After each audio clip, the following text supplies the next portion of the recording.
Good morning, everybody. Welcome. Say hi to Brandy as you jump in the chat, and please introduce yourself. Let us know your name, maybe where you are, and your nonprofit's name or who you're representing.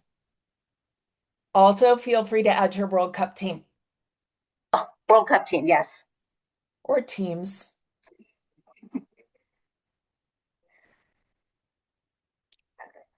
Amazing. Thanks, Ron. Does everybody have their drink of choice, their cup of coffee? Got a green cup today. This is a little bit of a special one. So we are going to be joined by expert Brandy Bertram from the Colorado Plan Giving Roundtable. And so typically these webinars last about 1.5 hours. Today we have 2 full hours of Brandy's knowledge and expertise. So stay as long as you can. We will be sending the recording as well as the slide deck.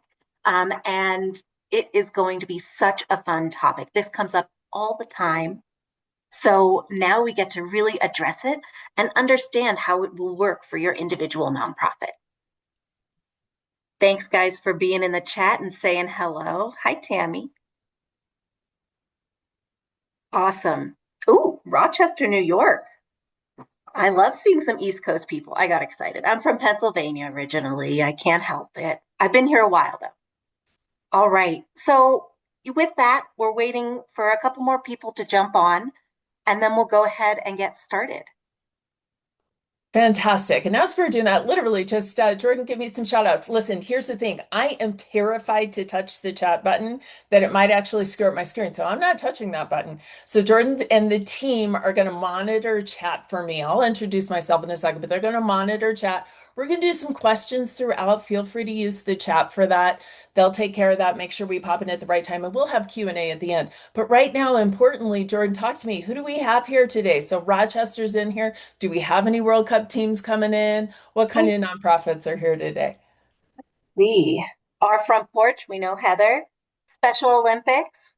Hey, Jill from Rose Community Foundation. This is so cool. Hi, Jill. Denver Indian Health and Family Services. Oh my gosh, so many people. So Over many people. uh, I love it. Val with Advocates of Lake County in Leadville. That's not too far from me. I'm in Salida. This is awesome. Thank you guys for spending some time with us today and specifically getting to access this expert in plan giving, Brandy. So lots of people coming in. Go ahead and say hi in the chat. We're going to have time throughout this webinar to answer your questions in the chat. So let's keep it going. We're monitoring the chat and we'll make sure to get your questions answered. Awesome. All right. Well, you all are my kind of people. So with Jordan, with your good permission, we'll just get going here. Does this Let sound us right? jump in. Without further ado, Brandy, thanks so much for joining us today, and I'm so excited for this webinar. Thanks. Thanks so much. Well, hello, everybody. Anybody who starts their 9 o'clock hour on whatever day it might be today, I've already lost track of the days this week, are my kind of people if we're going to talk around about plant giving. It is very much a passion for me. It is also a practice and it just consumes a lot of possibilities. So there's your first amount of alliteration. I work in threes and I do love alliteration. So stay tuned. We'll get through that. So plan giving what? Planned giving. That's what we're going to be talking about today. And I just want to go ahead and give you permission to put the shoulders down, take the deep breath. Because whatever it is that you have feared or thought that plan giving may or may not be, or could not be possible for you, I hope that we crack open the door just enough for you today to be able to kick through it when you're ready. And I'd like to invite you to be part of the conversation today. I'm going to ask you some questions. It is participatory. Jump in those chats. Jordan and I are a close team. And so she's going to be sharing out as we get in those chats. If you're feeling brave, would also love to see your faces on camera. I will scroll through those every once in a while. It's really hard to talk to yourself for 2 hours. Well, my husband might argue that it's not hard for me to talk talk to myself, but I pretend I'm talking to the dog. So if you are willing to share your face, it's really delightful to be able to see you. With that, let's go get started. And as we go through, if there are any tech issues, if it seems like I am moving in my comments, but the slides are not moving, somebody say something because that means we have a snafu and we'll just fix it because we are nothing if not resilient and able to tackle challenges. So you should know who's talking to you for the better part of your early morning. And my name is Brandy Bertram. If you go on LinkedIn, that's what you're looking for. Yes, in my head and my heart, I would like to be probably somewhere on a mountain in the Highlands of Scotland and or Ireland, but I am most pleased to be with you right here, right now. Great But Good is the name of my company.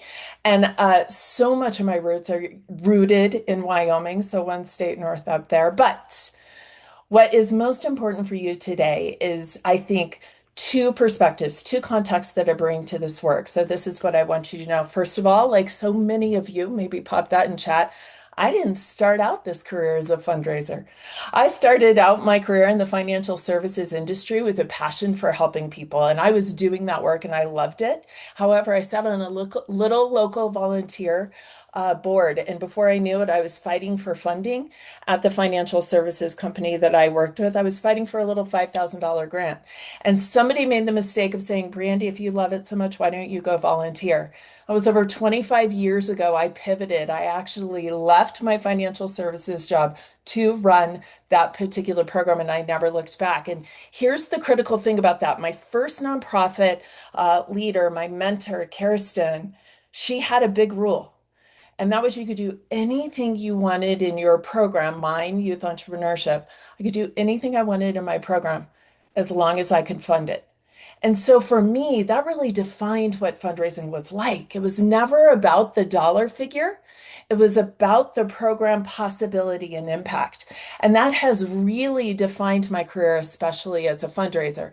The other thing that I want you to know about me is really core to my love around plan giving. I think the financial services side gave me a little bit of jump start in terms of how some of the asset management worked. We'll talk about that today. But my entire career has been working with small but wildly ambitious organizations and people in our community. Folks who may not have a lot, but who are dreaming really big about what's possible for the future. And the minute somebody formally introduced me to plan giving, a light bulb went off.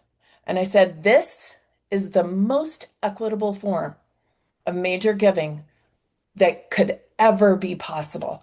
And ever since that moment, I have literally been on a passion journey to make sure that folks, everyday organizations, everyday donors can join the plan giving conversation. So, where did that all start, my friends? It started at Colorado Plan Giving Roundtable. And Tina Drum, our fearless leader, is going to be on today's webinar. She's only juggling about 90 things at once, but when you see her, give her a shout. She'll say hello in the chat. But Colorado Plan Giving Roundtable is where it started. This remarkable network of people where I could belong and learn and ask questions and watch quietly and be mentored boldly. We are ridiculously fortunate to have what I believe is the nation's leading nonprofit planned giving council in the country, located right here in Colorado. And for my friends coming from different places, hello, Rochester. I want you to know CPGR has members from all over the country, but we predominantly serve this kind of front range community and that, well, the Rocky Mountain West community is what I should say. Wyoming, we have a ton of folks. Hello, go Pokes. We have a ton of folks in New Mexico. We got folks in California. We got folks in Arizona and a huge chunk right here in Colorado.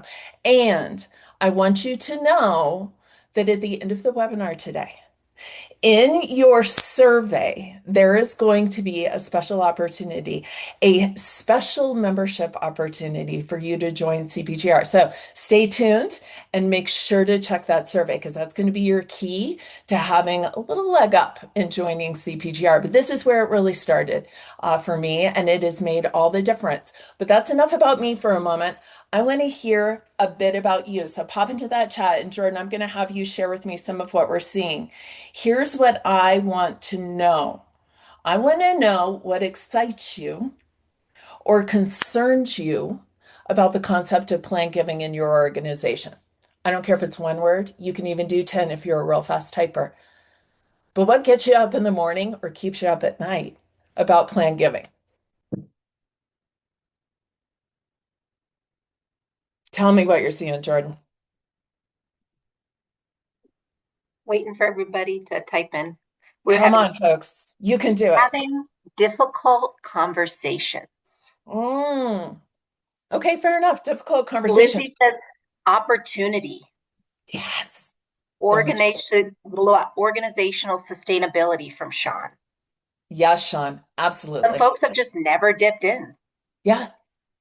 Because this is not the stuff we talk about necessarily. This is not, How thank you. What else you how got, to Jordan? help small donors realize their own bigger giving opportunities. I love Yes. that one. I love a warm Awesome. fuzzy.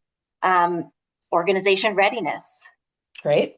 Oh, I love this one, Carla. Making sure I do everything correctly from a legal perspective. Okay, fair Just enough. No today small in our claims. exactly. And Okay. just today in our newsletter, we sent out there's some free legal services that are available now for any nonprofit in Colorado. So I can drop that link in here as we're going through. But yes, I think there's a lot of fear and concern and, not dipping the toe in, as we say. Let's see. Awesome. And Yeah, give me desire. one more. Oh, Sarah, yep. To learn more about systems and preparedness for whenever a donor asks us about planned giving. Okay, fantastic. All right, Jordan, thank you so much. So, what I want you to see as those come in and keep sharing, because listen, so much of this work, I want you to know one thing, you're not alone. So, whether your brain is going to the science and the process and the system side, you are not alone. Whether you are saying to yourself, I've never dipped my toe in this personally or professionally, you are not alone. And if you're the person who's sitting there saying, I know it could be big, I believe it could be big, you're also not alone. And I promise by the end of this, we're going to be on the same page there. So keep track of that because that's really helpful for us for the Q&A. We'll be able to come back and really drill down into some questions around that. But thank you for sharing. All right. I want to make sure you've got the right slide. Does that look like a level? Perfect. Okay, excellent. Let's level set, my friends. Here's the thing, y'all. This is how we're asking for money. This is what we look like, sweet little puppy dogs, often right around Colorado Gives Day. And we're using our best puppy dog eyes, and we've showed up and we've said, please, please, please, can we have whatever's left over at the end of the year? And what is that doing for us? That's leaving us with the pocket change, my friends. That's leaving us with the pocket change. And I have to tell you, having been somebody that's worked a lot in annual giving programs, it can be a little bit stressful. The average gift size coming in 2023, and you all know that the Colorado Gives Day data drops to today. It drops today publicly. So we're going to get some updated numbers. But the average gift size is hovering low in the $100 figures, and that it's costing us over $1.50 for every new dollar that we go raise because we're sitting here with our puppy dog eyes asking for pocket change. And what is that doing for us? Folks, in the last survey, 51% of people just like us said, I'm not sure I can keep doing this another 2 years. And in fact, a third of the people right here in this community said, I think I'm out of fundraising altogether.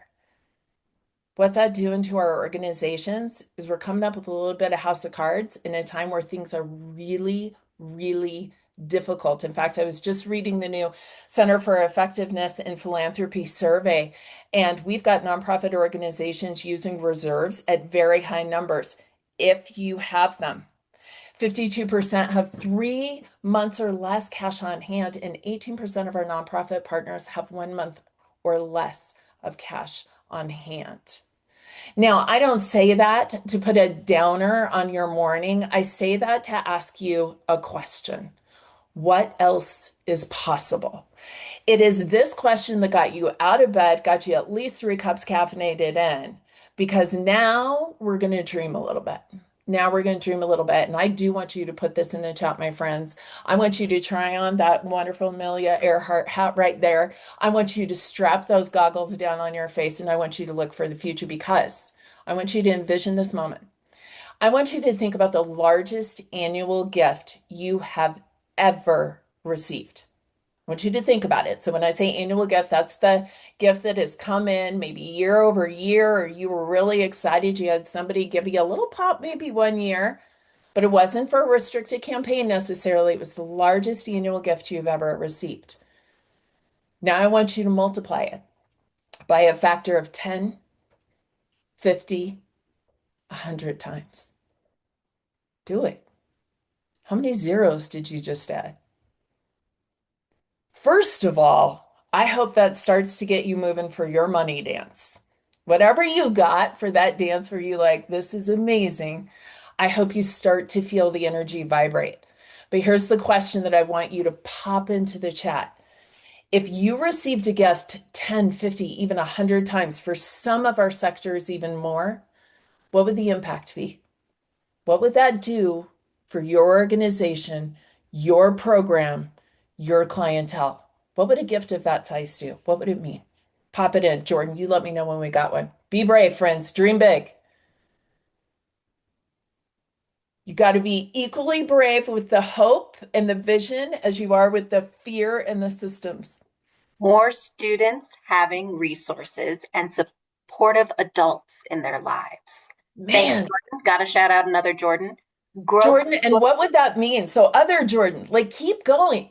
So, more students having the resources and adults that matter in their lives. What would that mean for our community? How might we look different as a Colorado, Jordan, if you're in Colorado? Keep going, Jordan Brown. Yeah, we could give away training for a lot more people, which means more people in recovery. Oh, Established for endowed professorships. man. Ooh. What if we Ability didn't to have to raise enrich. year over year? I I love that. know. Keep going. Oh my gosh, this is great. More seniors with secure housing. Yes. Um, it would be transformative for capacity and resources, more reach and impact. And I Yeah. guess it sounds like you're asking for even more specificity in their Yeah. hopes and dreams, right? Do you know Child, why, Jordan? Let me tell you why. I want you to dream it all the way out because there are going to be moments in plan giving. I'm going to go ahead and burst a bubble right now. We're going to go through myths here in a second. It's not going to be perfect. It's not a straight line. This is going to be one windiest. There's going to be a lot for my conservation days, my friends. There's going to be a remarkable amount of sinuosity in your journey as you navigate plan giving. That is your big word for the day, sinuosity. There's going to be a lot of sinuosity in your plan giving journey. And your ability to keep going is directly correlated to your vision of what's possible. So if it's just more, okay, but more of what? To what end? Also, I promise, try this on. Start talking to your donors about what's big and possible, and you'll be amazed at the gifts that will follow. Give me one more, Jordan. let's do more generations of students becoming future stewards of their public land. Gosh, dang it. Art, I yes, love it. I amazing. heart. I love that. Okay. All right. Great. Let's keep going. All right. That's what I need you to hold. Because when you're talking about plan giving and you do that catch, because you all, when we talk about plan giving, we're bringing up a lot of our stuff our stuff in our organizations, professionally, us, have we been trained in this? But also, we want to be clear, personal. There are a whole lot of us on this screen who have grown up in an American system that says, we don't really talk about religion, death, or politics, especially with folks we're in a professional relationship with. I promise you're going to talk about all those things when you enter plant giving. Okay. We also come up with that, is it my business?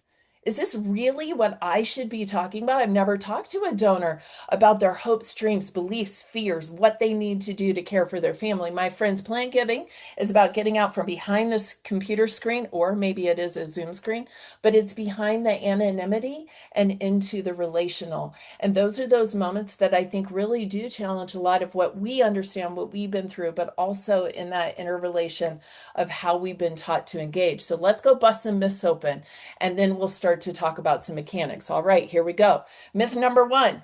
I get told these things all the time, by the way. You would not be the only one if you were like, Brandy, well, plan gifts are complicated. And I would say to you, my friend, but are they? So there was a wonderful study that was done called Leaving a Legacy, a new look at today's plan giving donors by Giving USA. And I want you to know that 90% plus of plan gifts are simple bequests. Now, if you don't know what that language is, don't worry, I'm going to teach you in just a second. But here's what you need to know the translation was. 90% of legacy donors said putting a plan gift together was easy, easy. Okay, so it's not so complicated. We like to make it complicated because it keeps us from having to do it, but it's not that complicated. Two, my donors aren't wealthy enough for planned giving, Brandy. I don't have just the biggest bunch of high net worth donors. Oh my word. For my folks who said, I need to help my everyday donors know that they belong in this, 35% of the donors in this study who had made a planned gift had net worth of less than $1 million, home included. Now, a giant chunk of you are from Colorado. You know what our housing prices look like. Imagine that. These aren't wildly rich folks. They're normal folks, just like you and me. Additionally, 30% had household income under 100,000. Okay? We're not talking about our first trillionaire, are we? Jordan, I saw you come off mute. You got something to add there? I was just saying, this is so spot on. I think of like these types of donors as, the Monopoly man with the monocle, or something. And really, it's the person sitting next to you. It's the person that you engaged at the fair 2 weeks ago. And so I just think this is really incredible and spot on. It is. But you know what? Like, even if you're thinking about that, and I bet if I scrolled through all these faces, we have a demographic that is more highly represented than others. If I had to bet on every survey I've taken a look at, there are going to be a lot of ladies who have a skin color more like mine. Let me tell you something. When we reach beyond this, so if we struggle to see ourselves included in here, imagine what our folks who historically haven't seen themselves included in the word philanthropy feel like when we start bringing up planned giving. Okay, but they do belong. We all belong at this table. So let's keep going. Myth three, y'all, it's not our business. That's impolite. I come from family of the deep South. Like I grew up in a system of seen, not heard. However, I need you to know something. Donors, and we'll talk about Russell James in a minute, donors are looking to you to advise, not provide financial advice, advise them on smart giving strategies. They are asking for you to advise them on how they can create the most impact through their giving. And 41% of donors learned about planned giving from nobody else but the nonprofit. Here's my favorite one, but Brandy, death. Death. I can't talk about death. My friends, here's the thing. I mean, I would really love to be in conversation with you when you get to talk to the donor who thinks that death does not apply to them. I think that's a very interesting conversation that we could be having. However, I will tell you in this study, 73% of these donors were either very or somewhat, God love them, somewhat comfortable with their own mortality. The vast majority of people are aware that there is some sort of end. I don't know if this is the thing you needed to hear today, but maybe it is. They know it's coming and they're donors and they love your organization and they'd like to understand how the intersection might impact them and you. Okay. So I want to give drop knowledge today that folks know it's coming. Five. Now, this shows up at the board level. This shows up at the director level. This shows up at the ED level, and it may not show up loudly. But there are a whole lot of people when you go in and you're like, I think we need to launch this planned giving program. There is somebody in the back of their head, little horns coming out that says, we don't have time for that. We're doing everything we can do for annual giving. Well, here's the deal, my friends. When somebody makes a commitment out of assets, their annual giving increases as much as 150%. I get this all the time.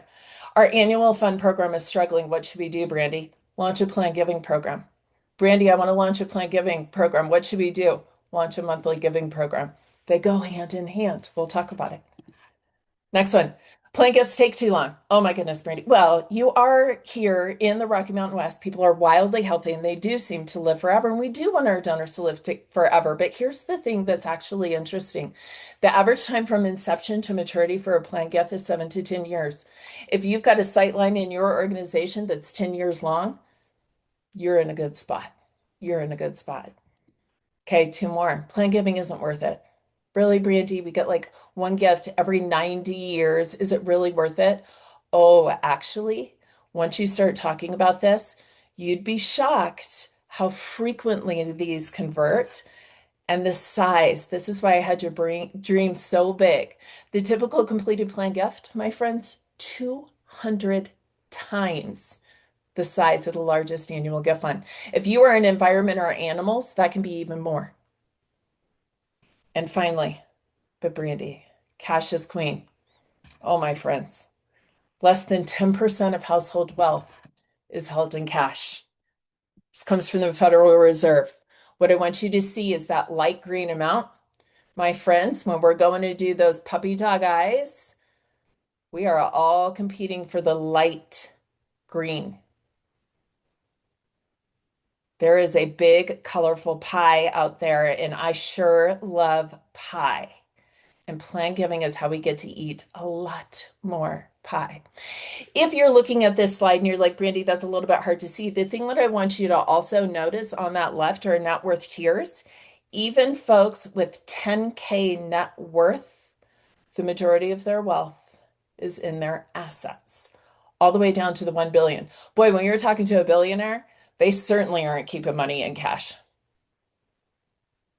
Interesting, isn't it? Interesting, isn't it? All right, puppy dog eyes, but how do we do this? This is how we go, my friends. This is how we go. This handsome devil right here, and we're going to forgive him, and y'all are going to forgive me if you're from there, but he's from Texas and we love him anyway. He's at Texas Tech. This is Dr. Russell James, and he has the best job on the planet. Well, second to all of us, he has the best job on the planet.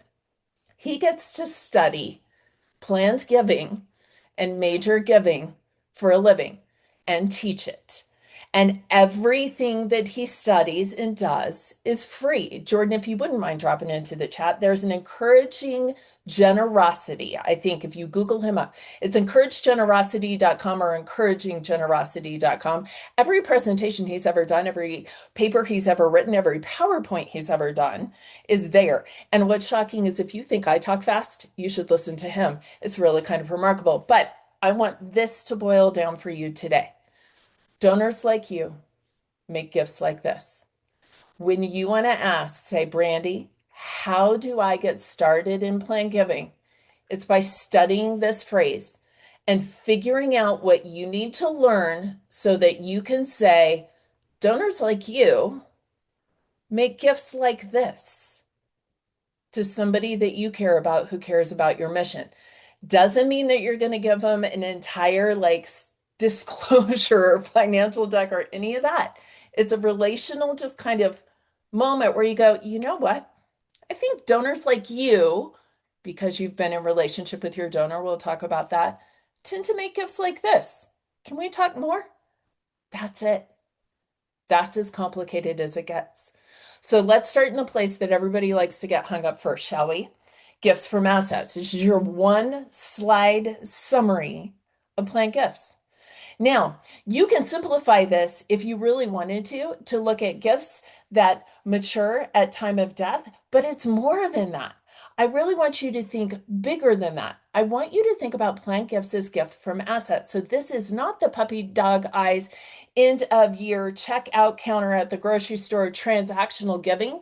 This is relational giving because all of this takes some thought and a little bit more work with the type fingers and or a phone call or a few to figure out, but that doesn't mean they're hard. It just means it's not as easy as swipe and go away. This is like, I got to think about this. I'm not just giving at the moment. I'm investing in your mission in pursuit of vision. That's the click. You with me? Okay. Let's dig into these things. Now, Jordan's going to pop back in here. Anywhere you see coloradogives.org, Jordan is going to come in here and be the expert because that's exactly what she is. So donor advice fund distributions. I hope you all are having a love moment with donor advice funds. And let me tell you why, because a lot of people, when donor advice funds came out, and in fact, we got some folks on the national level who are really beating an interesting drum around donor advice funds. They want to mandate distributions from donor advice funds. Now, where does that spirit come from? It's not a bad spirit. I understand what they're saying. They're saying this money has already been allocated to go do good in the world. Let's make sure it gets in the hands like ours to go do it. That's not a bad thing. But we human beings have some weird brains. So when we take a look at the private foundation payout, minimum payout rule, what is it? It's about 5%, y'all. And what do those private foundations tend to pay out? Bless them. Forgive me, my foundation partners on this call. Bless them. They tend to give maybe 6%. So funny. I was just having a conversation with a client the other day who's trying to figure out how to level up their annual giving program. Well, for a long time, they've had a particular giving society that's $1,000 to qualify for. Where do you think everybody was giving? $1,000, $1,000, $1,000, because that's what it was to qualify. There was no opportunity or incentive or discussion to go higher. So that's really interesting. When we set a level, people tend to hit it. Here's the thing with donor advice funds. We don't have a distribution minimum on that. And do you know what their average is? 25+% a year. I would not like to see a 5% minimum be set, my friends, because I'm really loving that 25% plus and my ability to be in a relationship with donors to influence it even higher. So, what is a donor advice fund? Sometimes you're going to hear a call to trust that's not exactly right, but you are going to see it called a DEF. So, anytime we're in fundraising space, we love our little words and lingos, right? Our little initials. So, DEF, you're going to see it called a DEF. You're going to see it come from DAF 360. You're going to see it come from Fidelity. I had a client who called and said somebody from Transamerica made a gift to us. I was like, yeah, it wasn't Transamerica, it was a DAF holder. So we have to be thoughtful about that. And there are a lot of ways that you could go learn about that. Jordan's going to talk about that in a second. What's important is that you know is that a donor may be looking at moving some assets, large amounts of investments or cash often, or pulling together with different family members or community members and putting that into a donor advice fund. That goes to the charity that is the fund holder to hold. When that cash leaves or when those assets leave those hands of the donor, just like if they were making it to you, that is when their tax benefit is triggered. So that asset is sitting there waiting to be activated for you. So there is no annual distribution, but your donors go in and recommend distributions from their DAF to nonprofit organizations like yours. Here's the one underlying thing I want you to think about. Because they have already received their tax benefit, we need to make sure that we're not providing some sort of additional benefit when they give to us that would diminish that initial tax benefit. So then you have to start to put on your little green visor and say, like, not bad people at the government. All right, I'm going to say it. Not bad people at the government trying to figure out how to make these rules happen. What are they thinking of? Well, donor has already received their benefit. So we need to make sure that any money that comes to us, there's no other benefit attached. You may remember your ears pinging around some universities that were trying to sort this out with alumni or sports programs. That's largely been sorted out. Now, if you're like, where do I learn more about DAFs? Where can my donors hold DAFs? I wonder what else is in the world of DAFs. You know who you call? You call Jordan Brown. Jordan, what do you want to share with the people? All right. Like I should say, like, hear ye, hear ye. No, DAFs have always been important to the philanthropic space, right? But we have seen a 51% increase in 2025 from DAFs and IRAs. You can process, donors can process DAFs, IRAs, wires, stocks, all through Colorado Gives. And what I want to remind you guys of as you're thinking through this and thinking through the different paths to obtaining donor advised fund dollars, think about your reporting, your data from coloradogives.org. You want to be able to identify who's that person that Brandy's saying can level up? Who's the person that gave $1,000 that you can ask to give through their donor advised fund this year?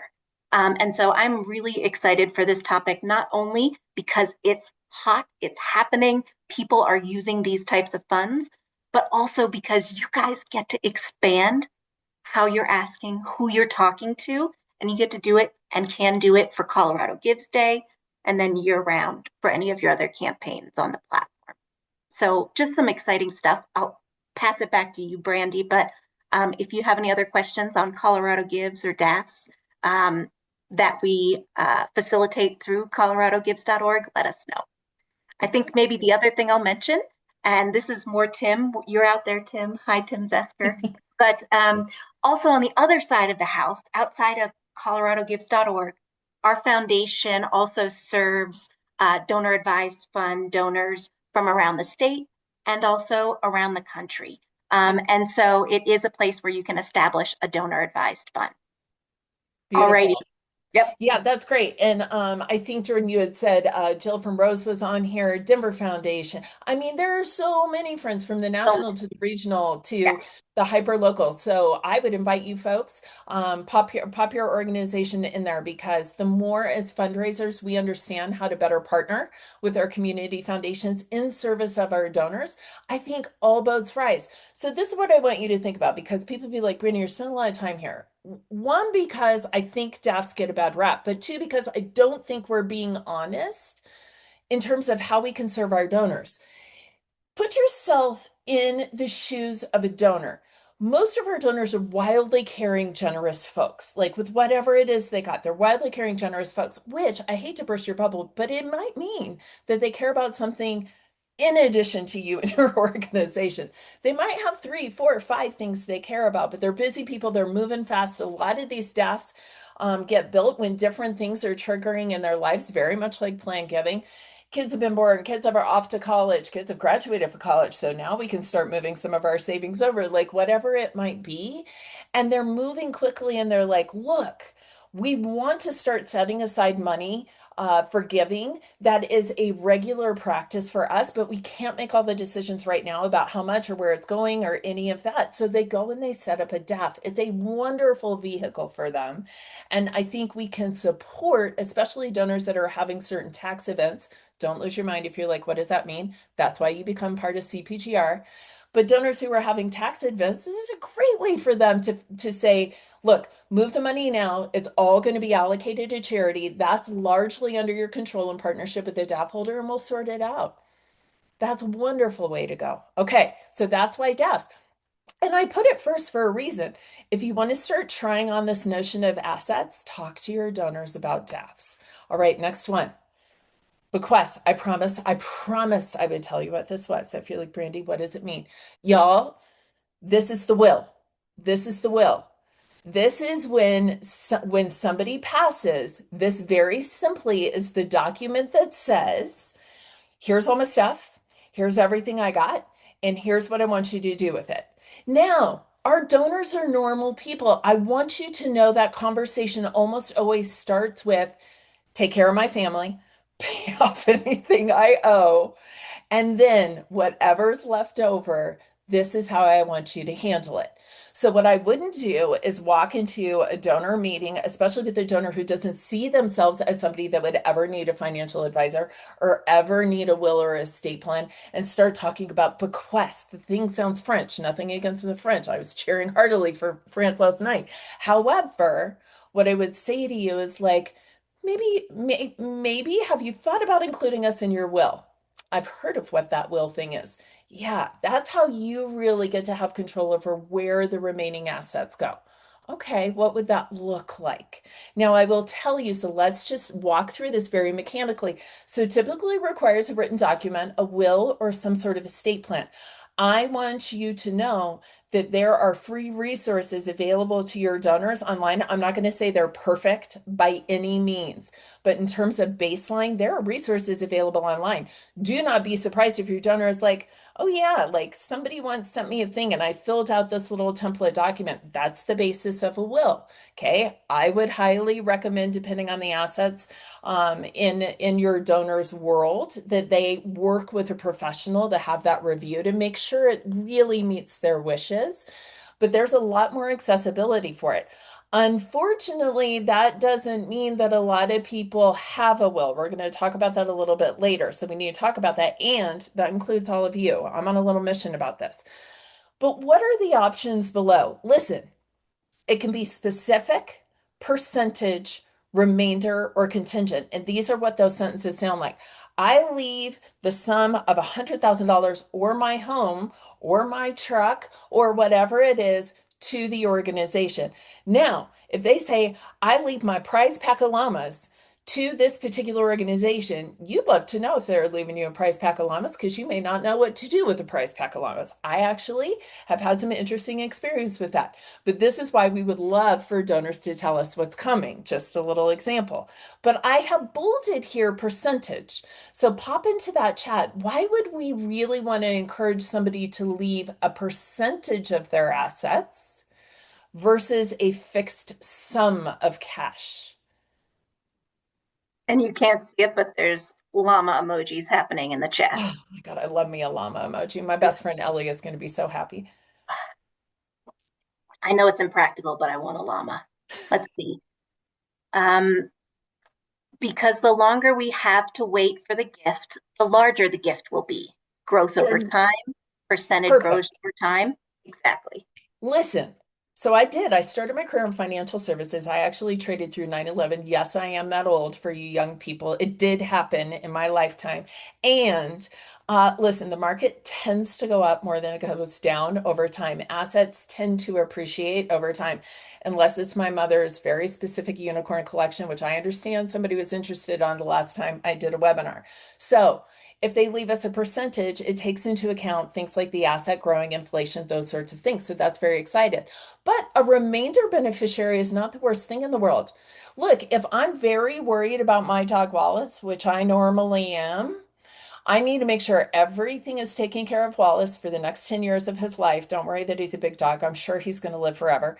I need to make sure everything is taken care of Wallace. After that, anything remainder goes. Or a contingent. If I go first, I leave everything to Wallace, the wonder dog. When the wonder dog goes, then things go here. So that's contingent, but percentage is where you want to be aiming for. I think this is an interesting fact. I could have put it in the mess. I do want you to know 25% of bequest donors change their bequests over time. Only a quarter, by the way. This is literally the set it and forget it kind of option for taking care of your assets in terms of including charity. But of those that make a change, nearly 30% increase the amount that they're giving. So that's very cool. This is where I want you to spend 90% of your time.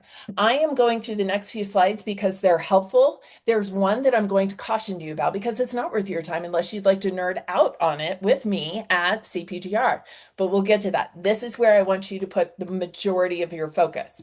Where I want you to complement your focus is right here, beneficiary designations, because they kind of go hand in hand, y'all. So there's the bequests that are all the assets that come in the will, but there are certain things that exist outside of a will or outside of the estate, non-probate assets. I actually am going through this.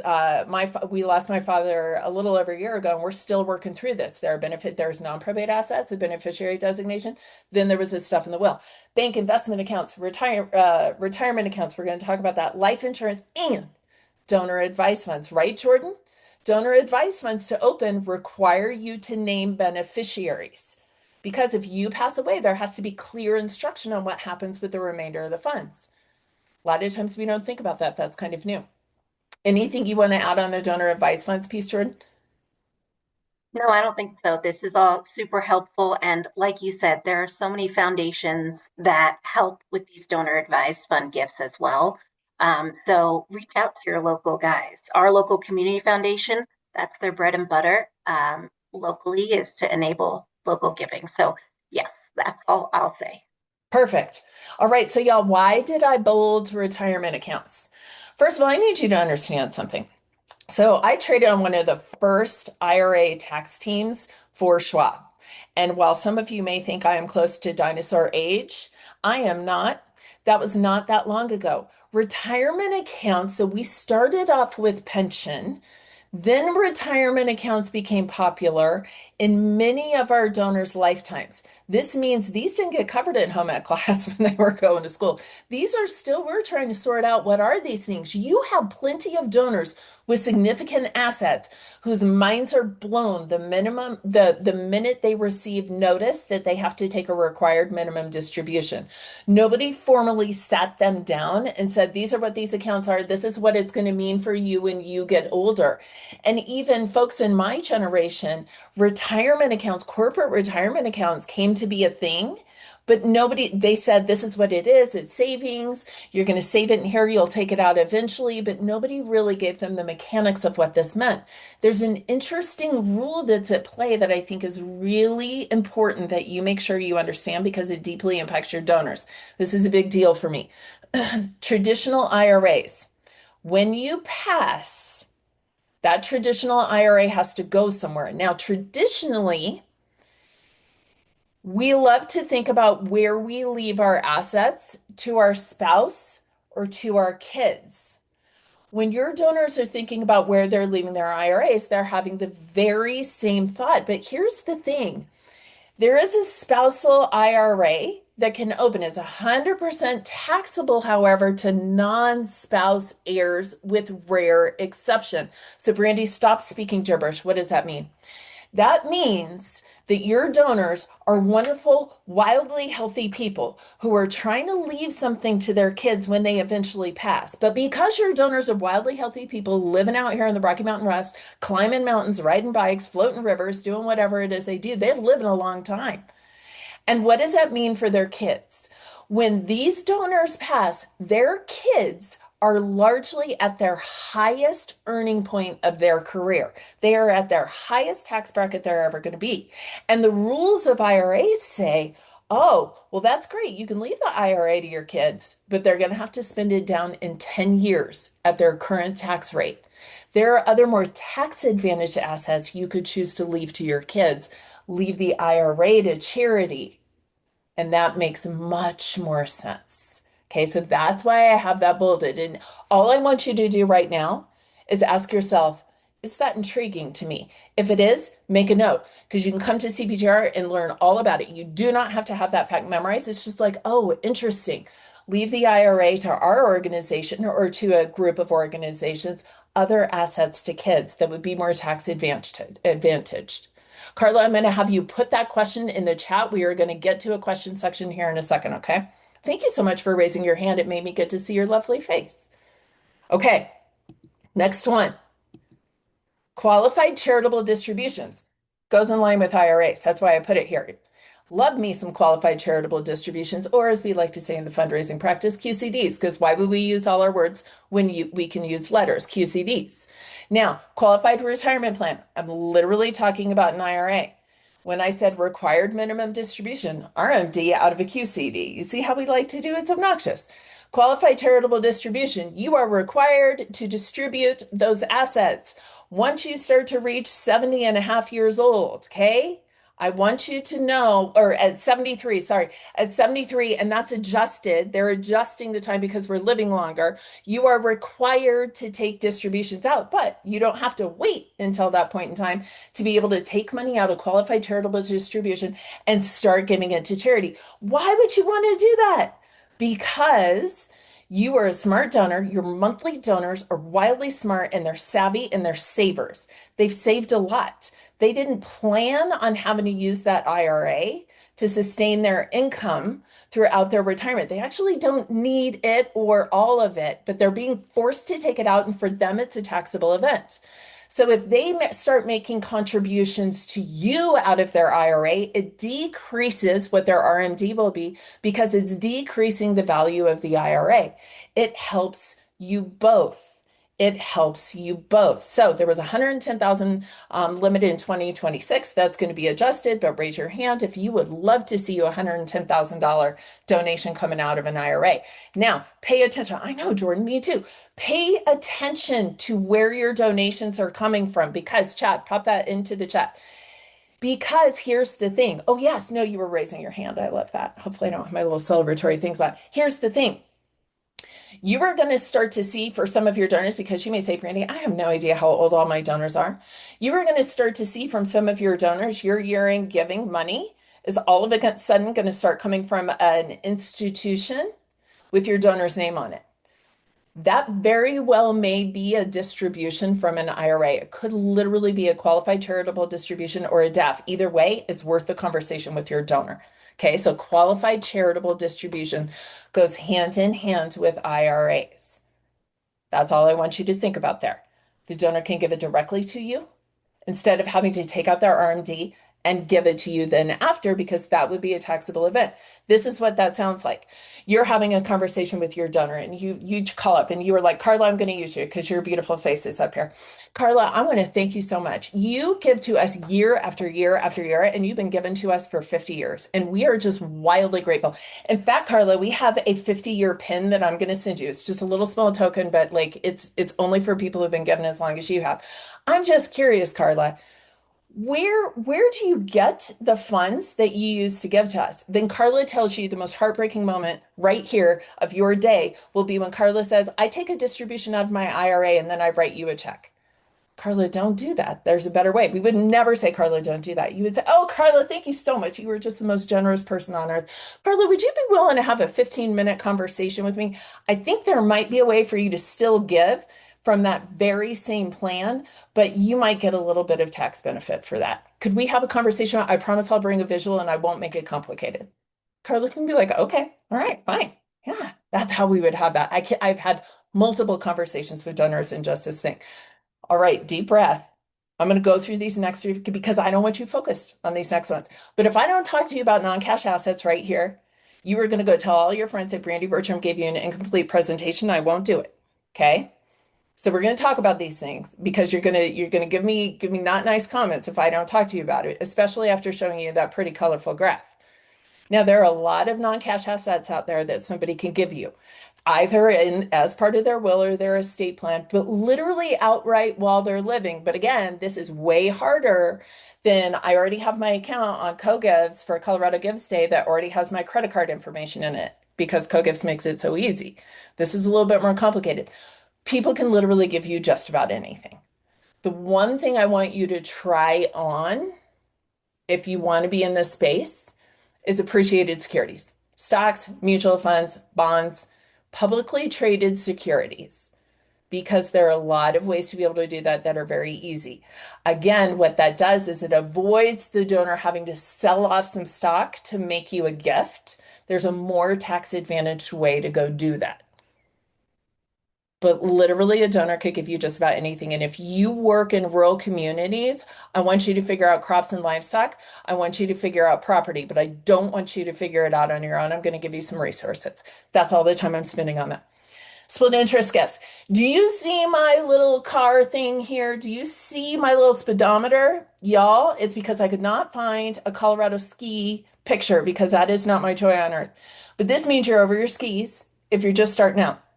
You were driving 140 in the school zone, and I don't want you doing that. But I do want you to understand the concept of it. I want you to understand the concept of it. Again, to be clear, these things can happen during life. Okay, end of life, during life, during life, during life. But split interest is interesting. What do you think it means? It means exactly as it sounds. It means that the organization gets something, your nonprofit gets something, and the donor gets something. Okay? So this isn't a completely 100% charitable that you're going to be writing down on your tax receipt. The donor will have received some consideration for what it is that they would get. So I like retained life estates a lot. If I have any of my university friends on here, hello. I want you to think about a university system. Universities are largely locked by really highly priced neighborhoods, which is where we get some really interesting sort of assets, right? So, like if you think about DU or if you think about CU in Boulder, or if I think about the University of Wyoming in Laramie, really cool neighborhoods around them. In order to grow, they have to be able to acquire the land around the university. But even the most wonderful alumni would like to live in their house until the day that they die, right? And then the university can have it to build their next stadium or their next lab or their next engineering building, whatever it's going to be. So the retained life estate says, I have Denton here in front of me. Denton, you are the dean of the school. Denton, I'm going to give you the house the day I die. In fact, what I think I'm going to do is I'm actually going to give it to you today. I'm going to give it to you today because I could use the tax benefit, but you can't kick me out. Whole bunch of agreements. You can't kick me out, Denton, until I die. Okay. So I'm going to retain my right to live in my house and pick around in my garden and plant things and grow things and feed the birds until the day I die and or our agreement's no longer valid because I can't live in the home safely, something like that. But when I'm no longer able to utilize that home, it will go to you. But I'm actually making that choice during my life. I'm receiving some tax benefit during my life, but not as if I was giving you the whole thing today and moving out because I'm retaining some interest in that. That's an example of a split interest gift. I do not want you to break your brain on that. I want you to read this book. Now, I happen to have, I think this one is ninth, maybe. I have some ninth edition right here. I get it every year. I never miss it. Y'all, it's only this big. When I was working on one of my first planned gifts, I had gone to Craig's session 2 times at CPGR. We're going to talk about that at Summer Symposium. And I drove all the way up to around outside of Aspen and I reread all the sections before I went to go meet with that donor, not to have it memorized, but just to make sure I knew what to listen for, to know what questions to ask. Plan giving in a nutshell. Craig Ruck, he's a genius. You want to follow him on LinkedIn as well. He takes the most complicated things, makes them very simple, and gives you illustrations in a book that I promise you can get through. That is what I want you to focus on there. Now, one more resource. Jordan, you talked a little bit about this, but I want you to understand that Colorado Gives is here to help make things easier. So Jordan, hit some highlights. If there's anything you missed, let's make sure we catch it here. Absolutely. Yeah, so we already talked about, I also shared in the chat our giving methods that are built into coloradogives.org. So you can check that out. But again, last year we saw a 51% increase in IRA and specifically donor advised fund giving. So this is, whether it's a fluke or not, that we don't believe it is, planned giving is around to stay. And now people are understanding what they can do with those assets. So Colorado Gives makes it simple and easy for you to collect those types of gifts. And there's less administrative work for your team. So you don't have to do all the fancy footwork. Colorado Gives Foundation processes that on your behalf and then disperses the funds directly to you. It's just more Beautiful. opportunities for you to engage with donors if you're on and active on coloradogives.org. And then, of course, for anybody that's giving major gifts, especially we see a ton during Colorado Gives Day, anything over 100K, that's a donor advised fund, an IRA, or a wire, we waive the 2.05% processing fees. So just some things to keep in your mind for any fall campaigns. And of course, starting November 1st, Colorado Gives Day. Thanks, Brandy. Absolutely. The thing that I want to underscore with this slide and the next slide right here is that you can take gifts of more complex assets, non-cash assets, without you having to be the expert in it or the genius in it. Your job is to be an expert in your organization and in your relationship with your donors. In order to be ready for plan giving to take some of these more complex assets, you need to have a really good network of folks around you. Your community foundations, I'm not going to lie to you. Stop one. Stop two, CPGR.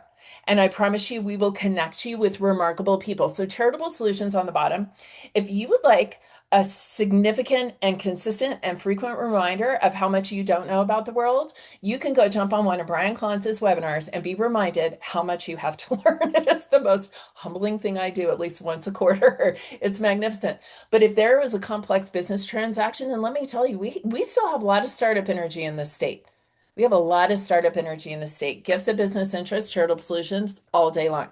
Sharing connection, remarkable folks, people that we know by first name at CPGR are going to help you with gifts of real estate. And we actually have a range of folks who can help you with annuities, but so can your community foundation. Again, The goal is for you to be an expert in relationship and with your donor and your organization, and to have a whole group of people where you get to call and say, hey, and I have phone a friends, y'all. I've been doing this a long time. I have phone a friends. I call Rachel on a consistent basis, usually from a car, and say, Rachel, this donor said this. What do you think? It makes me wonder about this thing. That is plan giving. It is not I have to have it all perfect right here on the nose. It is literally like I wonder if a donor like that would make a gift like this. All right. We're going to pause here for some questions on vehicles. Hit me, Jordan. What do we have in there? I know Carla had a good one. Did you put it in chat, Carla? Good. Well, and Carla had a specific message, actually. Hers wasn't so much a message. And so she really just wanted to relay back that her mother had recently passed. And so they're going through the same thing. They're in their 50s and 60s. And you are on the nose about them being in their prime years for earning and just having to figure things out. So big hug to Carla and the family. And thank you so much for joining today. Um, Yeah. Clarity, simplicity is kind, y'all. This sandwich generation, if you're not in it, this is a tight little squeezy sandwich we're in right now, those of us. yes. What else we have, Jordan? What other questions are coming up? Annie says, I've seen a number of donors be confused about this, meaning donor advised funds, and think they qualify for additional tax benefit, or that they can pay for an event sponsorship with donor advised funds, which you can go ahead, Brandy. Oh, Jordan, I'm going to let you, let me tell you what I would do. And then Jordan, I'm going to let you answer the specific of it. Absolutely. So you've got good friends over there at the Colorado Ghost Foundation, and you need really cool cultivation and stewardship events. If I were you, I would have co-gives do a presentation, a little donor education event for my donors. I would do it. I would either serve coffee or I would do it online. It'd be about 30 minutes long, but I would constantly have experts come teach my donors really smart ways to give. I love that. And yes, it is important to make sure, Annie, that you understand the ins and outs of the donor advised funds, because you're right. Someone can't pay for something like a sponsorship, through a donor advised fund. So whomever that advised fund is with, make sure you're consulting and checking off all the marks. We have Yeah. from Heather. Yeah, Is it? Jordan, just to be clear, that doesn't mean they can't come to your event. They can still come to the event, but they're going to go ahead and write that check if they're going to do it that way. Oh, I got you. Yeah, that makes sense. Somebody asked me that one time, can they never come to a thing again? No, no, no, no, no. Just different, just different. All Just right, what was the next one? Sorry. sure. No, it's okay. Heather, hey Heather, isn't part of the expansion of donor advised funds tied to the fact that the financial institutions that offer them make money to administer them? Hence, they are motivated to sell them. And she's just saying she really wishes the financial institutions encourage people to manage donor advised funds, and that's not been her experience. Yeah. It's really interesting. You're not wrong. Assets under management is a way that a lot of financial institutions make money. At the same time, we are a smart, savvy group of consumers right now. And if I don't feel well cared for, I'm going to take it somewhere I am. And things are potable. Let me tell you, things are potable right now. You can transfer. So I agree with you. But this is also why I have in my phone a friend list for my advisors. So, for example, that wonderful woman, some of you have been in some of my sessions, you've heard this story, but that wonderful woman that I was going to meet outside of Aspen, she was a ranch owner. It was her and her horse and her sister, if I remember correctly. Her horse, her sister. Her sister was elderly. There was no way that there was going to be any inheritance there. There was nobody else to inherit. This was a multi-generation land-owning ranching family outside of Aspen Valley. She didn't think that she was one of those people who needed a financial advisor. As long as she could feed her horse and lightly feed herself, she was a happy clam. But I was like, oh, we got to get somebody in here to make sure that what you want to have happen with your assets in this land will work. And those folks are smarter than me. I'll be there. I'll be there. And you need to understand I'm representing the organization that you've been so generous to. But I need to make sure your interests are put first. It took me a long time to convince her to sit down and talk with a financial advisor. Very long story. All to say, on my phone a friend list are financial advisors that I refer my donors to, because a lot of my donors don't think of themselves as somebody who needs a financial advisor. Now, if I'm going to be referring them to a financial advisor, you bet I'm referring them to somebody who values charitable giving as part of an estate plan. Absolutely. Jordan, we have any other vehicle questions? We do. Athena has asked some good questions. How to avoid problems, which everybody wants to do, right? So she had a donor bequest a life insurance policy, but because she didn't have the name of the family member or an attorney to contact, um, or have proof that we were the bequestee, she could not get a death certificate from the state of Colorado, even though she's attempted several times. So is that a scenario is that you've heard of? Interesting. Yeah. And Okay. good to bring up because it's obviously happening. Actually, this brings up something that we don't have in the deck, but is one of the number one questions that I get is like, how do I get them to notify us? You tell these stories. When you are talking to your donors and you are you're checking in with them annually, especially the people we're going to talk about lists in a second, like who are your prospects? When you're checking in with your prospects and you're cultivating this concept of gift planning, when you're checking in with them and you're talking about gift planning, especially if they say to you, I've included you, I would love to know what detail you're comfortable sharing. Here's why.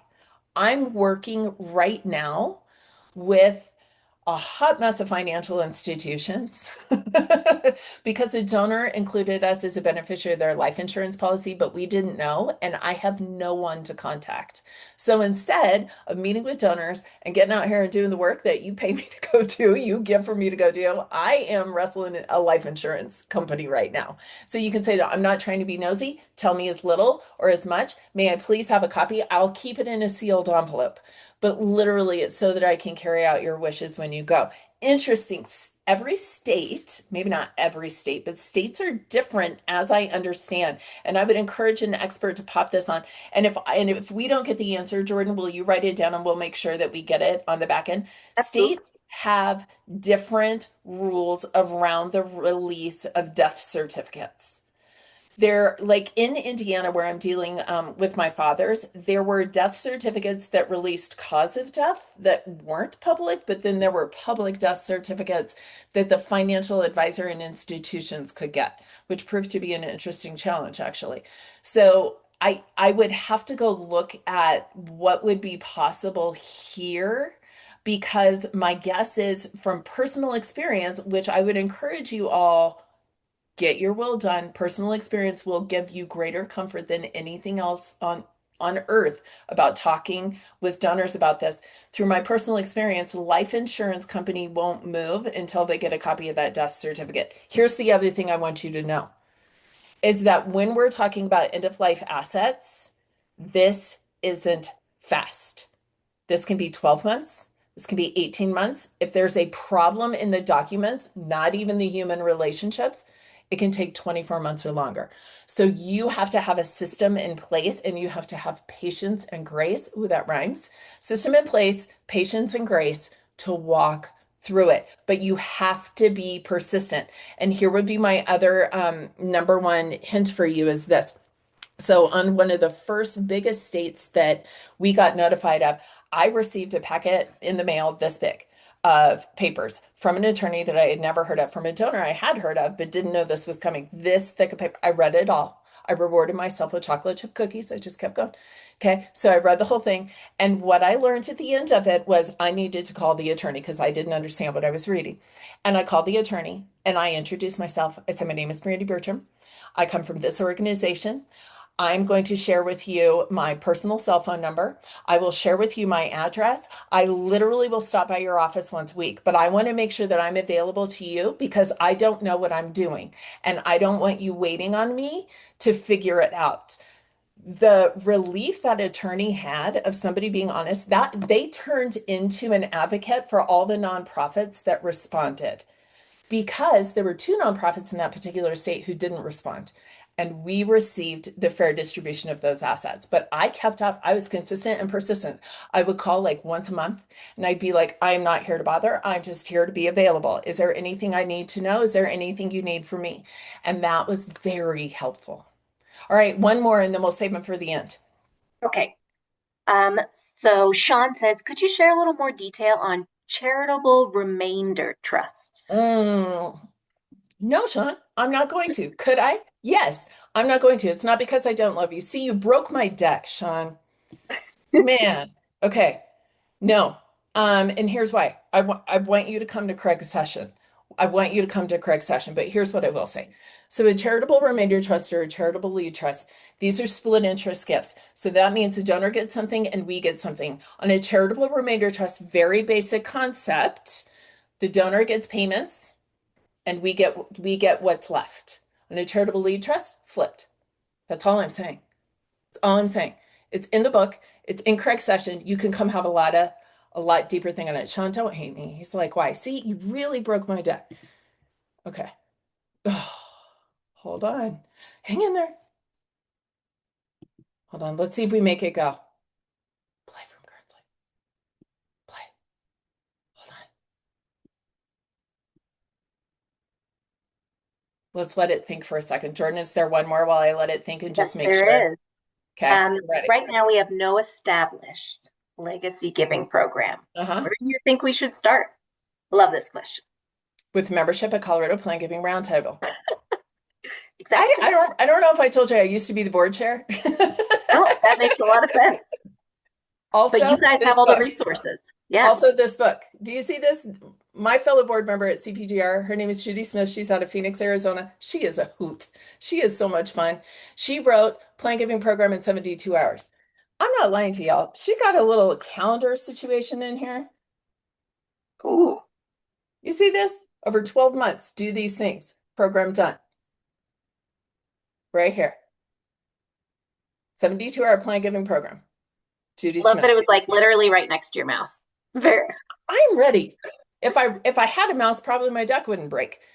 well. I think that was it. I mean, there are a couple more hanging on, but if we don't answer them today, we'll get to them in our follow-up. So let's keep going. Perfect. We're doing great on time. All right. So donors like you make gifts like this. So we talked about gifts like this. Let's go talk about donors like you. How do you find these donors? Well, I'm going to tell you some interesting news, perhaps. This is who you're looking for, my friends. You need to understand these things about your donors. Plan giving prospects are loyal. First and foremost, they love your organization. The folks that demonstrate their love of your organization don't always demonstrate it by the largest single gift. They're talking about gifts over time. They are donors. I know, Brandy, another aha moment. One, I mean, you came all this way for this webinar today for me to tell you that yes, indeed, people know that they're going to die. And two, your prospects should be people who are charitable. But you'd be surprised how many folks miss that part. So you're looking at donors. And people like you means we need to understand what their needs are. So how do we go about doing that? Right here. Okay, plan giving prospects. This is what I want your list poll to be, all right? I want you to look for loyalty. And I am not here to judge you right now. This is not a CRM presentation. I don't care if this is an Excel workbook, sticky notes of paper, or you have the fanciest CRM there ever is. But I want you to pull a list of people who have given frequently over time. Do you understand now why I said if you want a plan giving program, start a monthly donor program? Monthly donors are easily loyal over time. Monthly donors make great plan giving prospects, but so do your longtime donors. So Carla was donating to my organization for 50 years. Do I have a 50-year giving pin? Do I have 100 gift little extra discount to walk on a conserved property or whatever that might be? Think about how you reward loyalty over time in your stewardship program. Then I want you to take a look at the donors. I want you to see who pops in that. I want you to look at size and vehicle because my guess is most of you don't come from giant plan giving programs. So you're going to have to prioritize because you can't do everything all at once for everyone. So how do I want you to prioritize? I'm really curious if you can get yourself a report on the kind of vehicle that donors are giving through. Are you able to run a report and see who's already giving from a DAF, who already has some familiarity of giving through assets, who probably recently had to fill out a beneficiary form? And I'm not going to be a fundraiser and sit here and say Don't prioritize high net worth folks, especially if you're looking to level up quickly. So many of us are weathering large funding gaps because of the wild vacillations. This is where I get myself in trouble. I love you, my foundation friends. Because of wild vacillations in foundation priorities and giving matched with government giving. Okay, a lot of us are weathering remarkable change in that. If you are trying to quickly level up some things that you're used to getting from foundations and or government contracts that look more like 5 or 6 figure gifts, plan giving may be a way to do that, but you might have to prioritize some things in terms of your outreach, in terms of net worth, in terms of vehicles, and frankly, in terms of age. So it just depends on what your priorities are. If you are just getting started, you might look at vehicle size. You might also, quite frankly, and this is surely what I did, I starred 5 people that I really liked and that I knew who would be nice to me when I showed up and said, I've been learning about this thing. Will you learn with me? I think it makes sense. Will you learn with me? So you can prioritize through which donors. Then we need to go figure out how we are going to get an understanding of legacy, impact, and tax saving. What are their needs? Who matters to them? Kind of in what order? You will have some funny conversations with donors about their kids versus their dogs. I'm just saying. You're going to have some really interesting conversation.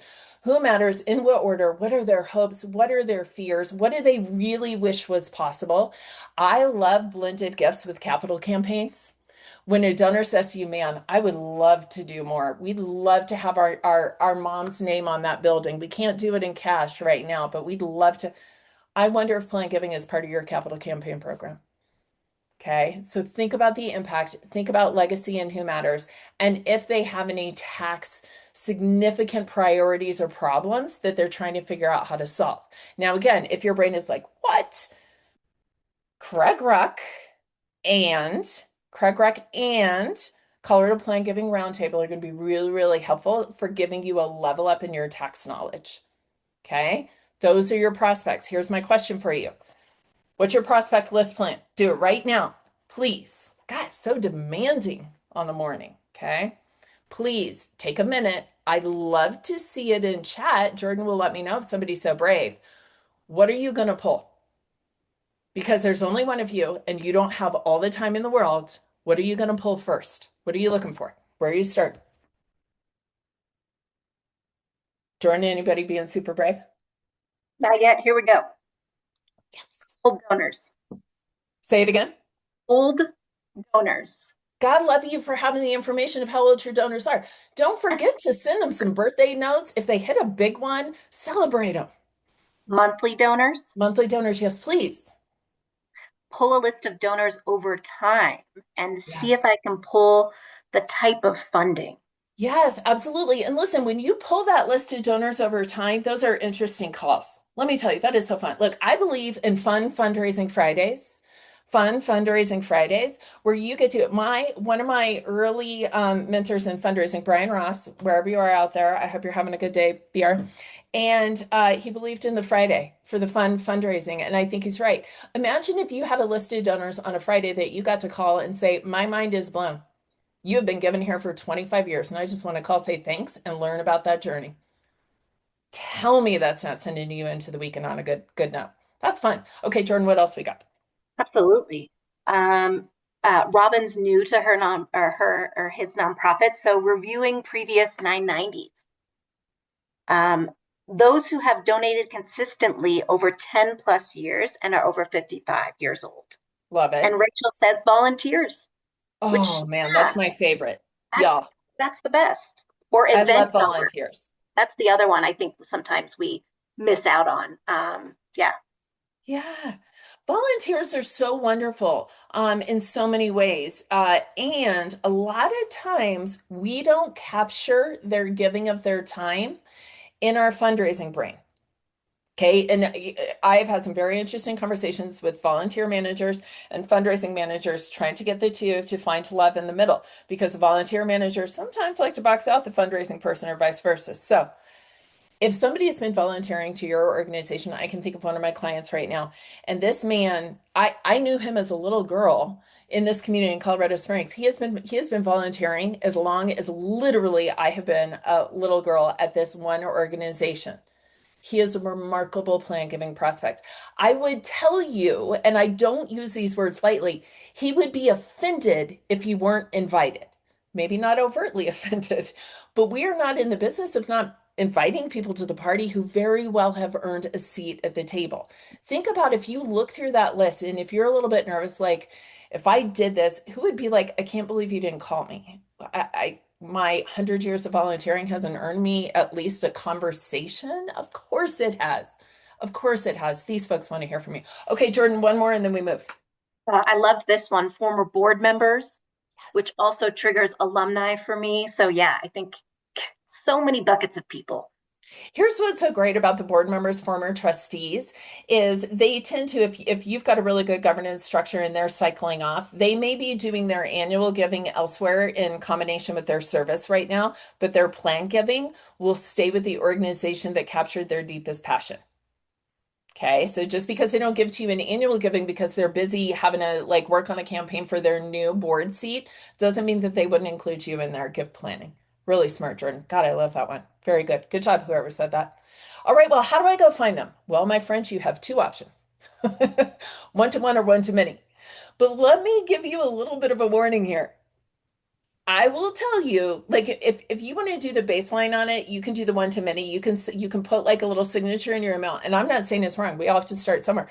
You can put a little signature in your email. You could have like a brochure. You could do a little mailer that says if you've included us, let us know. And you don't ever have to talk to anyone. You could just catalog that in your Excel sticky note or CRM.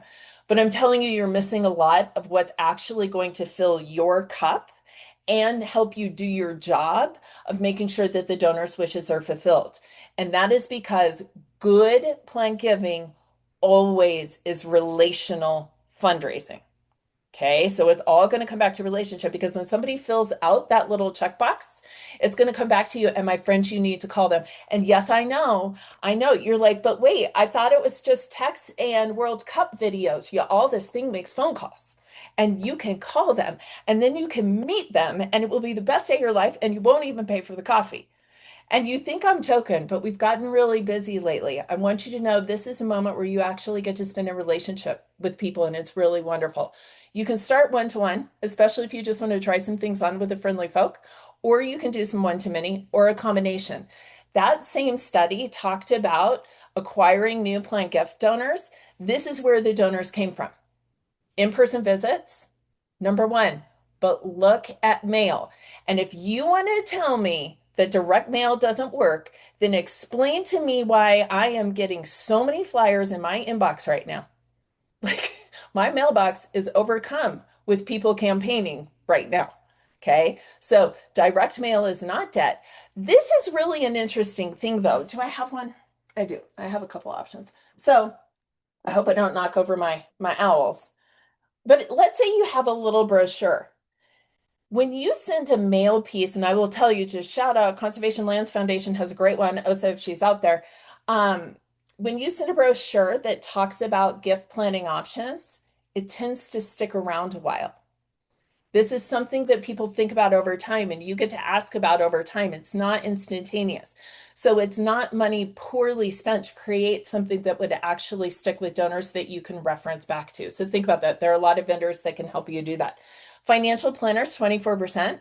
But remember, so many of our normal everyday donors don't think that they need a financial planner, even though we know they do. Legal or financial advisors, those are the folks who went to the attorney to get their estate or their will done. Other nonprofit printed communication, sometimes your competitors. I love when my clients get the Nature Conservancy magazine. Let me tell you something, that is beautiful plan giving material. And if it gets them thinking about TNC, it also gets them thinking about my little organization too. Shout out to Nature Conservancy for great stuff. And the nonprofit website. What does this mean? This means you don't get to spend the next year making the perfect website, my friends. You spend the majority of your time, 50% or more. If you're a mathematician, I want you to spend 50% of your time in conversations. Okay, so pop it into the chat. I want to know which outreach strategy is best for you.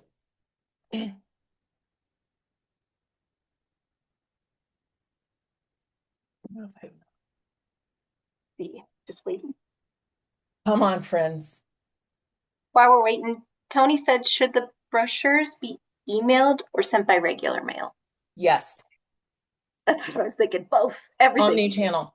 Look, y'all, we are busy. We are busy. I'm not sure I'm texting plan giving messages. I'm sure I'm a dinosaur for saying that out loud. I'm not sure I'm texting those messages, but I am surely email, website, sending a printed material if I have the budget to do it, especially if I'm doing a little launch, even if it's a postcard that says, keep this handy. This website right here is going to help you have a smarter conversation about your giving. Okay, well, I'm not throwing it away because I don't want to be a dum-dum. Okay. Is there another one? All right. Who's picking what? Yeah. Well, Caitlin says, what materials do you bring to a one-on-one meeting? And since we're on that topic, Impact. Impact. This is about a relationship conversation. Now, if I am presenting something to a donor, and this is great because we're right by the question slide here. So if I am saying to the donor, so like I was talking with Carla, Carla, I think there might be a smarter way for you to do this. Would you mind if I brought some information? I'm going to bring the information so that she can take that and I'm going to say, listen, I'm doing this out of concern for you because I bet I'm not the only one. I would really like you to talk about this with somebody smarter than me who's got only your interests in mind. Do you have a financial advisor? If you don't, here are four that I love. So I might bring the one sheet on, I don't know, Carla, what were we talking about? Give them from IRAs. And I might bring here's who we often partner with, but please, like I might bring those as leave behinds, but only when I'm in that moment. But when I'm first having these conversations, let me tell you something. If I'm in an environment nonprofit, we might be on a walk. If I'm in an animal nonprofit, we might be petting dogs or petting cats or cleaning out cages or whatever we're doing.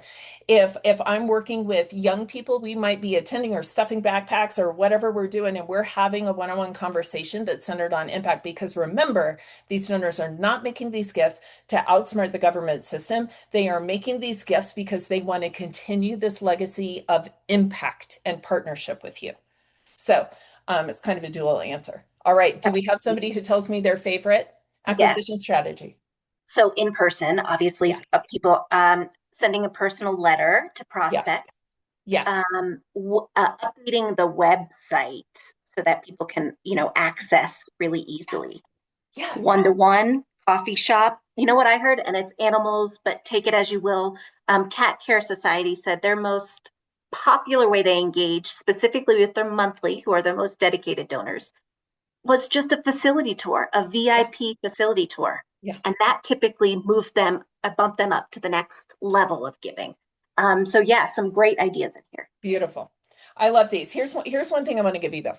If you are not comfortable talking and you're going to talk to this donor about including you in their will or their end of life asset plans, and you're not comfortable talking about death, they may not be comfortable talking about it in a coffee shop where everybody can hear them. That might be one of those that you do in an office or you do it in private or you do it out in nature or whatever, where it's just like it's a quiet place to have what is a quiet, thoughtful conversation. Okay. Just a little note. But if they like I've had donors that sit at the same table at the same restaurant literally until Denver tore it down. The same table, same restaurant, and you have every conversation there was ever to have right there. Like you do it the way it's going to meet your donor. All right, one thing I want you to look at here. August is Make a Will month. 24% of US adults have a will. We had a bump in COVID of people who got a will together because apparently we realized we were going to die. We all got a little bit more comfortable with the notion of it, but then it fell off a rock again.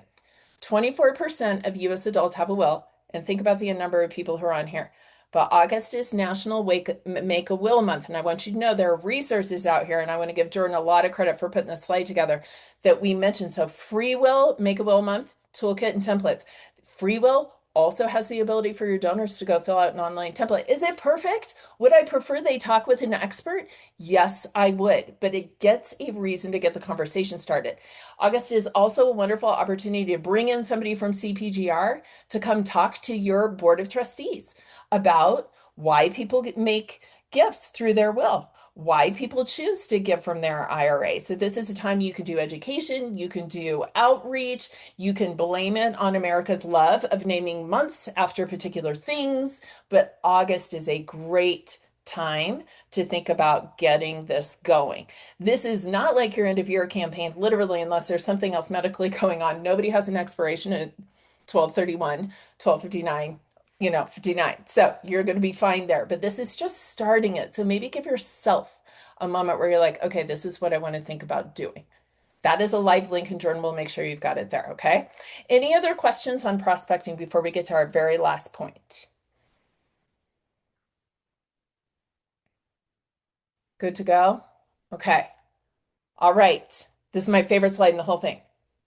No idea where I got this image from, but it was a public realm. But I really like this rubber ducky. So diving in. So somebody asked at the very beginning, how do I know if we're ready?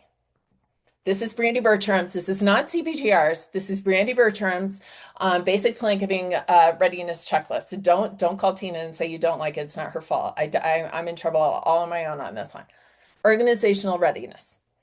We talked about the 10-year time frame. If you have a sightline horizon for your organization in 10 to 25 years, that's long enough. I want you to know it doesn't mean it has to be forever. There are perpetual missions. There are some unfortunate perpetual missions. I have the pleasure of working with a lot of folks who work on making sure that Colorado is the best place to be a kid or raise a kid or for all children to thrive. And unfortunately, I think that mission's going to be around a while. I think that mission's going to be around a while, but it could be solvable. I believe that. But what I'm saying to you in terms of longevity for organizational readiness is it doesn't mean forever. That's really important. I want you to hear me on that. If Marcia Dimes had decided that they were going to have to be there forever to cure disease, then the disease would never be cured. But planned gifts are really helpful when we're trying to hasten the movement forward to a solve. But vision, integrity, efficiency, transparency, impact. Here's what I need you to understand about plan giving donors. They are not distracted by the razzle dazzle.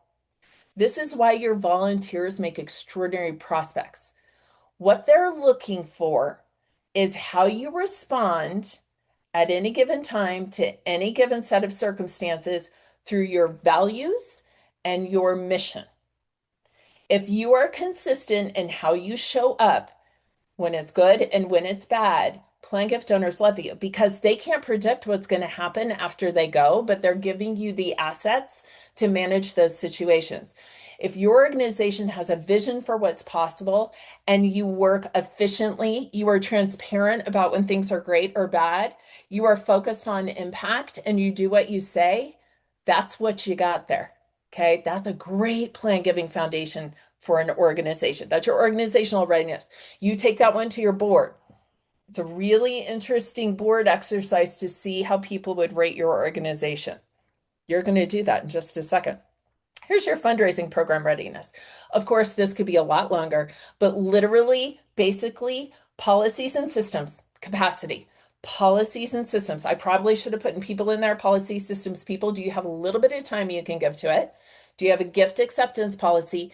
And do you have systems that allow you to track over time? If most fundraisers are only in their seat 18 to 36 months, you need something that outlives you.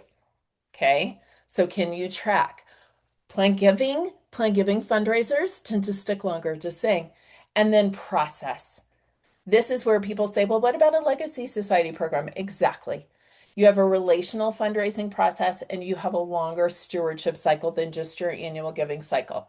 I want you to think about capacity, policy, systems, people, and process for this kind of relational giving. I know for a lot of us, it's a gear change. And then finally, professional readiness. Basic. I bolded that word for a reason. Basic knowledge, skills, and experience around plan giving.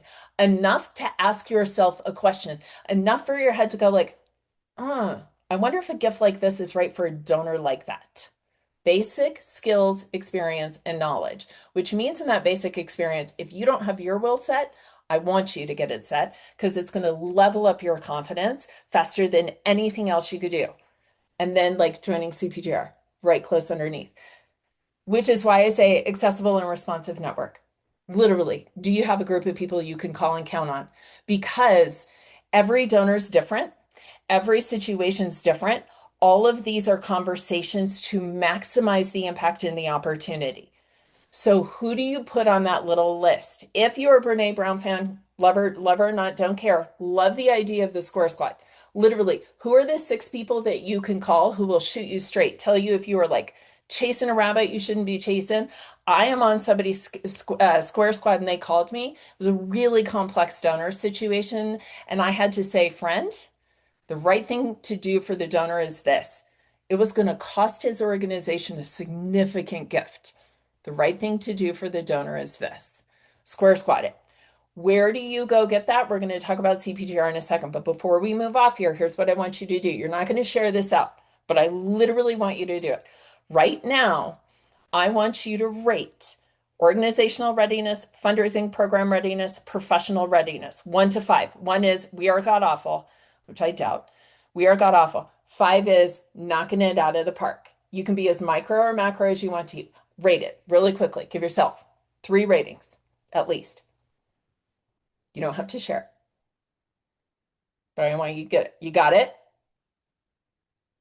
Yeah. I don't want you to overthink it either. Okay, you got it. All right. So what I want you to do now is I want you to take the lowest one that matters. The lowest one that matters. Now, this is not an exercise in perfect. This is an exercise in practice, my friends. Okay. Not perfect, practice. I want you to take the one that matters the most for you that's low, and I want you to choose one thing you can do that's going to level it up. One action you can take that will move your number.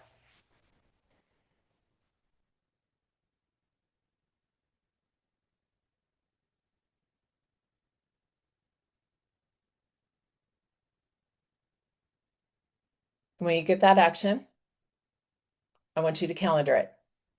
Don't think I don't know some of you have your calendars open. I'm human too. Calendar it. Do it. When are you going to put it on your calendar? You're going to do the one thing.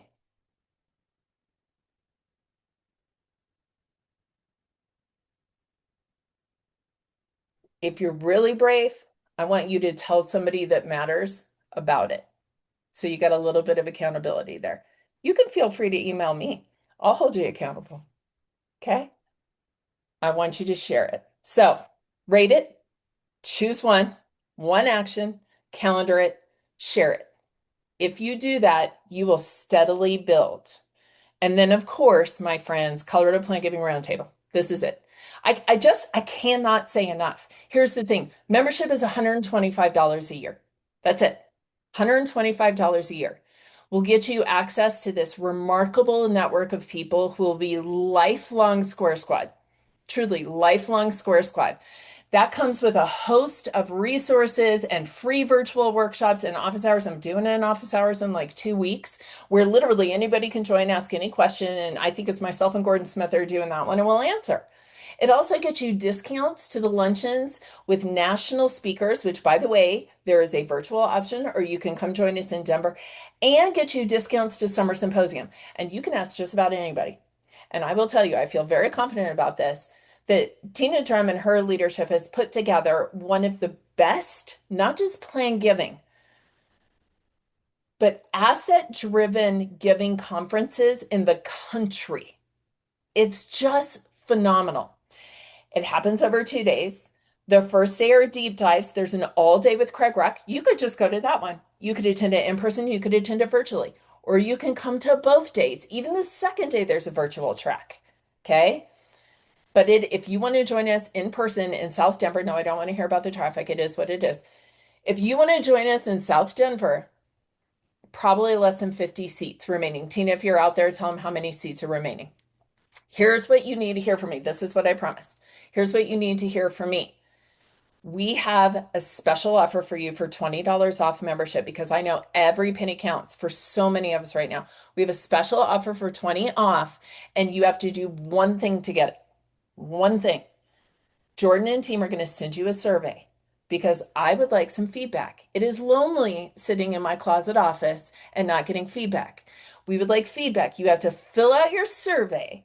And when you fill out your survey, you will be sent the $20 discount And code. just a reminder, folks, that'll be when you exit the Zoom. So we don't have to send you anything. It's just going to pop up in front of you. So before you open your next email, get 20 bucks off.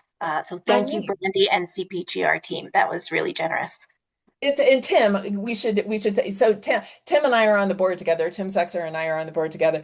Hopefully up to a lot of good. And it's just a wonderful, generous offer from CPGR. And I love that you have that capacity built in. It's a big deal. So please, I promise you, it's been the greatest thing I've ever done for plan giving for myself. And with that, we're going to come to questions. But before I do that, I just want to flash this up here.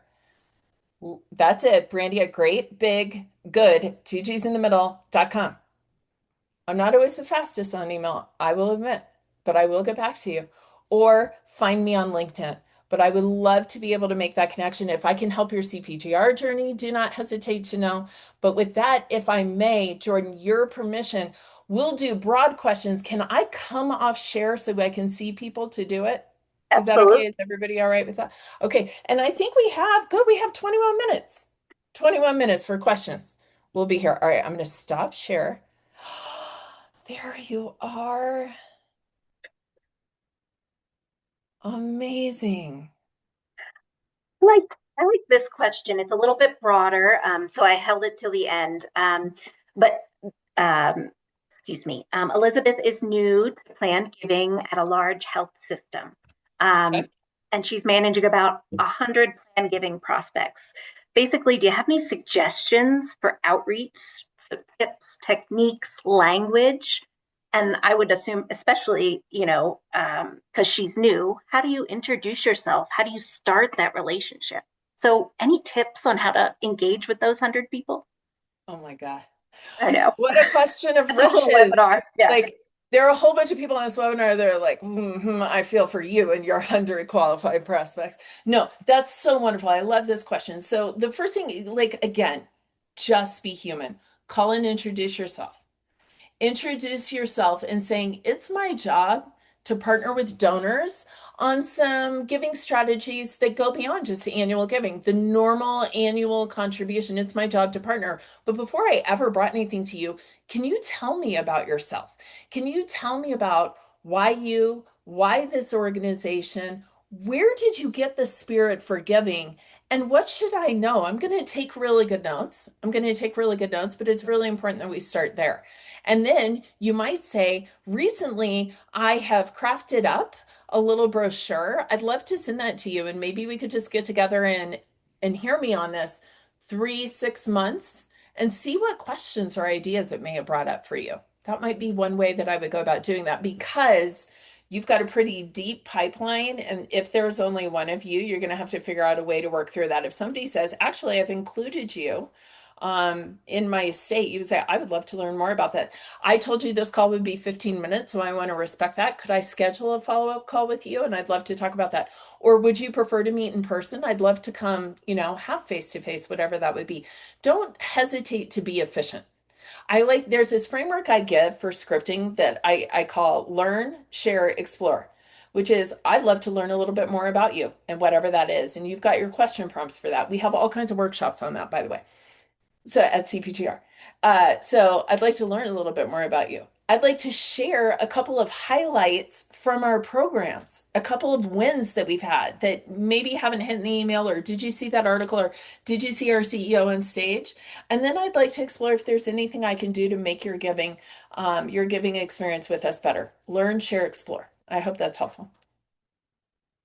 What's next? A lot of people just with stuff to do, hopping off and saying thank you. Energy level was contagious, says Yay. David. Amazing job. Oh, Tim. Oh, this is Tim. I was like, Tim, it's our Tim. He says the symposium is great. Hope to see you all there. Yes, Colorado Gives Foundation team will all be there, and we're so excited. It looks like any other questions from the chat that we can answer today before we hop off? Awesome. And I'm seeing a couple shout outs. I'm sorry, I just was so terrified to touch the chat. My computer's finicky right now. Don't ask how many tabs I have open in certain things. Teresa, it's great to see you. I love that you were here today. Any other questions? All right. I think everybody's happy. Amy says, great webinar. Thank you so much. Ashley says, you're so cool. I'll This was take such it. great info. All right, y'all. Well, thank you, Um, Jordan. We'll turn it over to you for a wrap. Absolutely. Actually, Chad came in with one more. So Great. I think we know the answer to this, but what are a few tangible resources uh, to sink our teeth in. So I think the CPGR symposium, right, in August. Are there any other resources? Okay, the plan giving. Yes. Yep. Okay. So literally, I want you to get this book. Now, if you come to CPGR, I couldn't, like, I know you think I'm a nut, but I am a nut for CPGR. If you come to CPGR, Craig, at Summer Symposium, Craig will have his new books with him. And in fact, if Tina's here, she may tell you if you get a copy of his book, if you sign up for his session, but he'll have his books with him and he updates them every year because the tax code changes. This is one that I would do. Also, Jordan, if you remind me, we will find the link. I don't know that I can do it as fast as I really want to live right here. The free will webinar with Russell James at the Mm-hmm. beginning of this year. I have literally dissected it to the minute mark. Okay. Like I know that sounds weird, but if you think I talk fast, wait until you see him work. It's extraordinary. Um, and it is just ridiculously good. So hold on, I may have it right here. Uh do I have it here?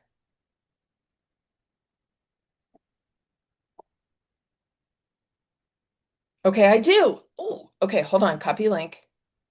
Well, I have the link in there already. Oh, good. Okay, great. All right. All right, so we've got it there. You definitely want to go watch that. Go watch that and then pause it and then go back. He actually runs out of time at the end, but don't worry, you get the slides and you can see all the way down. He literally studies the words that move donors forward. So if you really want that kind of technical background, it's a beautiful one. Kendall says, would you recommend including plan giving brochure in an annual mailed appeal, or would it be better as a separate mailing? I like it as a separate mailing. I was seeing if I had a TNC magazine. I've given it away.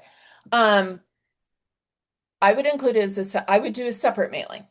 But what I would include in your annual communication, so like your impact communications, your annual report, would be notes on planned giving all the time. I would have a little feature, a little special. I would say, did you know that you can make gifts beyond cash to our organization? Gifts like this fuel impact like this. Like I might do a little thing, call me to learn more. I might do a little thing, I might do a bigger thing, I might feature a donor. But I would do the like snippet of it, but the actual brochure, I would probably do either a separate mailer or I would do as leave behind for my one-on-ones. I That's would not do an in your annual appeal is your annual appeal. If you do response envelopes, you could add that additional question. I just happen to think we need things to be snappy and fast for donors right now. Don't ask them a bunch of add-on. So you might, if you're doing the mailer and you have the BRE and some sort of letter that you're having sent back, perhaps they could check the box. I've also included you in my will or estate plans. Call me to learn more. You might have a box like that where they just check and send it back, but I wouldn't do a dual ask, if you will. I think it's too much. got it. And I don't know if you see Todd, but Todd is a bilingual nonprofit newspaper in Roaring Fork Valley, and he just wants to know how he can better drive awareness around giving with these methods in his area.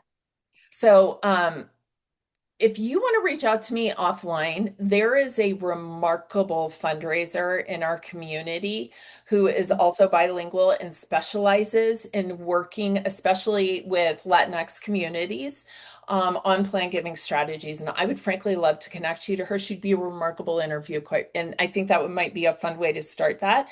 But what we also have to do is do really culturally relevant and appropriate outreach to our donors. If it makes sense to do an information dinner, but like not like fancy dinner, like bring your families because we're talking about intergenerational legacy.